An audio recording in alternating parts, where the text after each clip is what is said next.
So let's get straight into it here on the Bitcoin MVRV Z-score chart we have here. And I'm just going to start the video off. This might be one of the best, coolest videos I've made. Really enjoyed making this one. And before anyone says, oh yeah, where'd you come up with these ideas?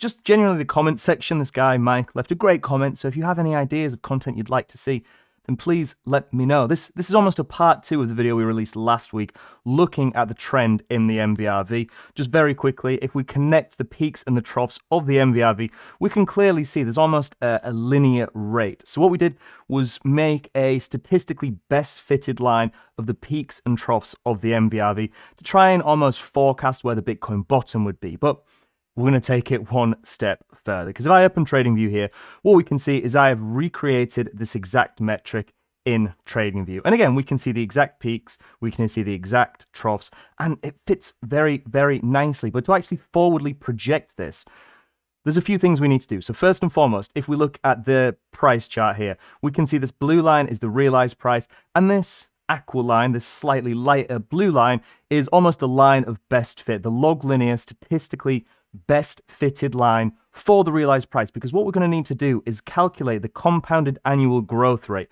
of this realized price, because then if we know in 5 years time, say the realized price is going to be somewhere around $100,000, just for reference today it's around $53,000, then from that the peaks and troughs of this MVRV trend line gives us some insight into where the potential next peak may be and where the next bottom may be. So if I just go into the weekly time frame here, again, what we can see, this pink line at the bottom is the compounded annual growth rate changing of the realized price. And this yellow line, again, is just the statistical best fit, the log linear best fit. But a few things that I wanted to do, because I tested many, many different iterations of this.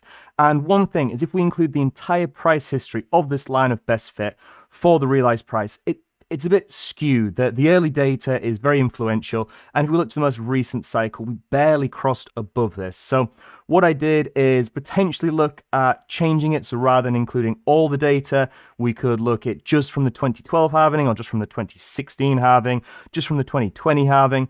But I found that the best fit, the most accurate fit, was actually somewhere between the 2012 and 2016 halving.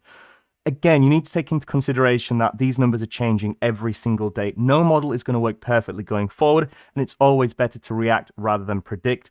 This is just a nice way to cheer up the bear market blues. But what we can do is actually project forward, and the projection date here is just the rough halving date, the 2028 halving date, just implying it's going to be exactly 4 years from that 2024 one.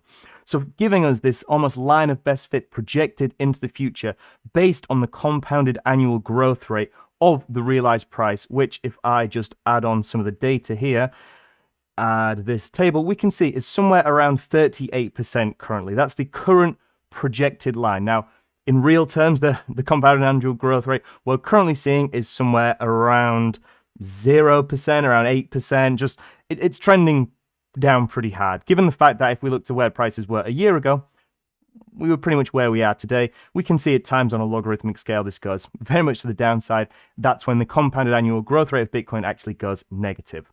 But what we can do, as I said, is take this one step further, because if we go back to these MVRV bands, what we can see is projecting into the future where these lines might actually end up. We can see that they're actually projected to, in 2028 at the next halving event, it might be a little small. It's giving us a realized price target based on the compounded annual growth rate from 2012, that 2012 halving, which is approximately the best fit of the data, realized price of around $116,000. And given the trend lines on both this upper and lower deviation, that give us an upper price target at that halving event of somewhere around $264,000 and a price floor of around $129,000. So in less than 2 years, the implied price floor for the Bitcoin price action is higher than our current all-time high. But there's a few other things we need to take into consideration, because I'll admit the previous analysis we did, while it was statistically the line of best fit, whenever you draw straight lines on any chart, especially one kind of wedging up and one wedging down, if we were to extend this to say 2038, what you'll see is these lines would actually cross. Now, it doesn't make sense to have the floor price higher than almost the ceiling price.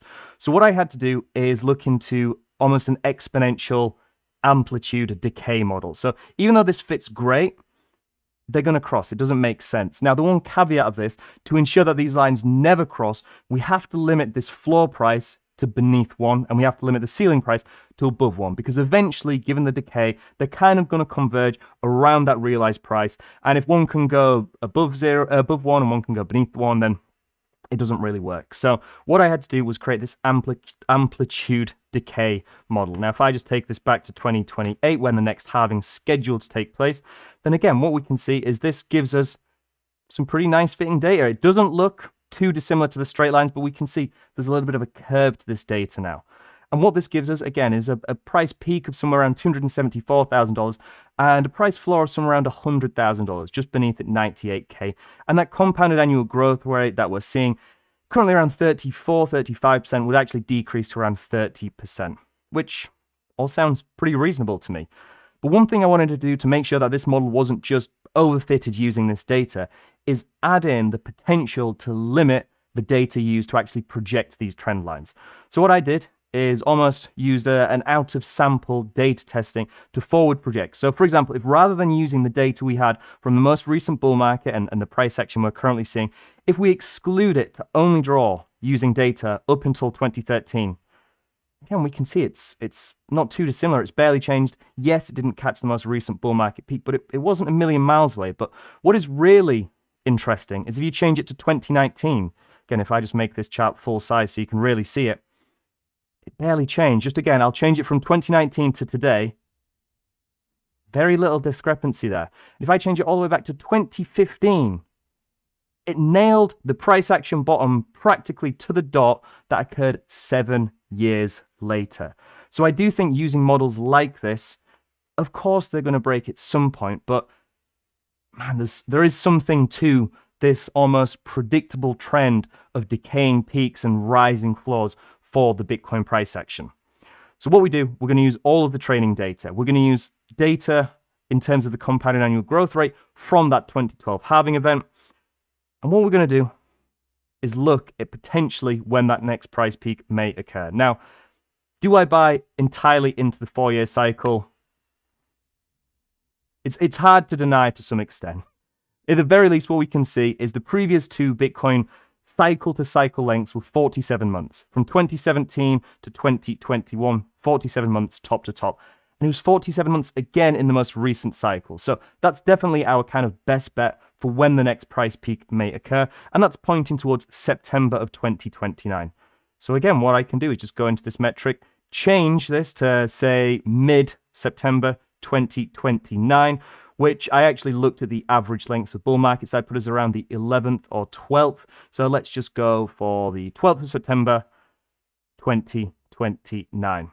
Now, this gives us a predicted Bitcoin price peak on that date of $371,557. Gives us a price floor of $146,000 practically. That's pretty interesting. It's pretty significant, I feel, to look at these very predictable price action peaks and floors rising and rallying.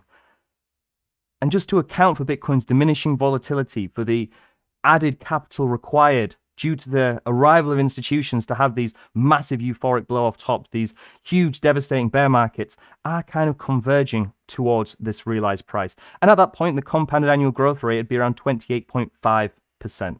But again, we can take this further. For example, just to show how this amplitude decay really works, if I add another 100 years onto this projection, we can see that these kind of converge right around the realized price, and both the peak and the floor are going to be right at that realized price, which in over 100 years' time would be about $1.7 billion. So at some point in time, this model for sure is going to break.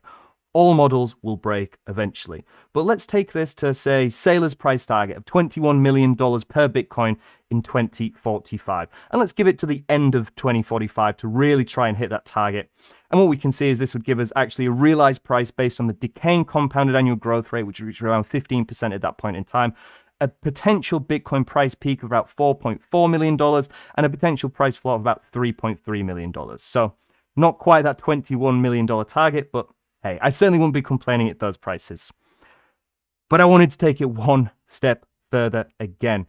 So what I'm going to do is look at this. And a few weeks ago, we made a Quantile Bands methodology. So rather than just looking at where a top may be and where a bottom may be, if you actually divide up the data, so if we just look into these Bitcoin MVRV trend lines once again, if rather than just waiting until we hit this peak, which we can see in the most recent bull market, we didn't do. In this current bear market, again, we might not reach the bottom based on this methodology. If instead we work in probabilities, rather than absolutes, I'm going to sell here and buy down here. If we look at probabilities, if we change this into a quantile band methodology, then we can see, I'll just change it back to the daily time frame. It gives us an almost perfect understanding of the bottom 5th percentile, the top 5th percentile of Bitcoin price action based on these decaying MVRV trend lines. And throughout the entire history of Bitcoin, these have worked practically to perfection. And keep in mind, we've done out of sample testing on this, limiting the data to 2015, and it's still with remarkable accuracy. In fact, I'll change the quantile band so we can really see just how different it is. To 2023, barely changed. We change it back again to 2019. So we've missed 7 years of data here. Yeah, it didn't nail the 2022 bear market lows, but it still nailed the cycle peak. It still nailed the bear market lows. 2015, fair enough. We're not exactly there yet. But if we look at all the data of Bitcoin, we recently entered the bottom 5th percentile of data. Could we go lower? Absolutely. Are we at unbelievable discount territory? Absolutely. And we can see in the most recent bull market where most on-chain data points failed, using models like this that account for Bitcoin's evolving dynamics and supply and demand economics changing with the arrival of institutions and just what's generally expected to occur as an asset goes from a few pennies to hundreds of thousands of dollars. Sure, on October the 6th, it didn't nail the peak, but this first run up to 120, 110K, absolutely nailed it. Similar to what we saw in the previous Bitcoin bull market. Now, is this the perfect model? No, of course. As I said, at some point, this is going to break. I think the next iteration is going to be looking at how we're actually computing the realized price. A few weeks ago, I released a paper looking at dynamic long-term holder classification. And within that paper, I tried to filter the realized price, to remove inscriptions, to remove provably unspendable transactions, to remove dust. And once we did that, the realized price actually changed by a few $1,000s. So if we can do this potentially on a rolling basis, using a dynamic filtering realized price, using this quantile methodology, then in my mind, this is a pretty good way to potentially forecast the future price action and future price bottoms of Bitcoin and just give us an unbiased, data-driven view on where we currently sit within the cycle and what we can see. Yes, could we go lower? Could this bear market extend another few weeks or few months? Of course, but we're not a million miles away. We're not a million miles away. And we're not a million miles away from England winning the World Cup in just a week or so's time. Once we beat Argentina in a few days. That's when all bets are off. Second favourites to win. I think football, as well as Bitcoin kicking off the new bull market, maybe football is finally coming home. But just to end out the video, it's not actually going to show because I'm currently logged in. We are offering a discount on Bitcoin Magazine Pro. If you'd like to get access to all of our best indicators, all of our TradingView metrics, all of our interview reports, live alerts that you get, it's currently 40% off. I'm logged in. Let me log out very quickly so you can actually see the discount. You can get 40% off. We're calling it the new bull market sale. Is that a bit premature? Sure, but aren't we all now and again? For just $17 a month, you can lock in our advanced plan. And what a time to potentially look into getting an industry-leading site subscription at a fraction of the standard industry price. But as always, let me know your thoughts down below in the comments and on social media. I do look forward to reading and replying to them. And as you can see, if you have an idea of some cool metric or ideas for content, leave them, because then we do look at them, we do build them. And these are ideas that maybe we overlooked that could provide real edge to you and everyone else who follows the channel. So as always, thank you all very much for watching, and I'll see you in the next one.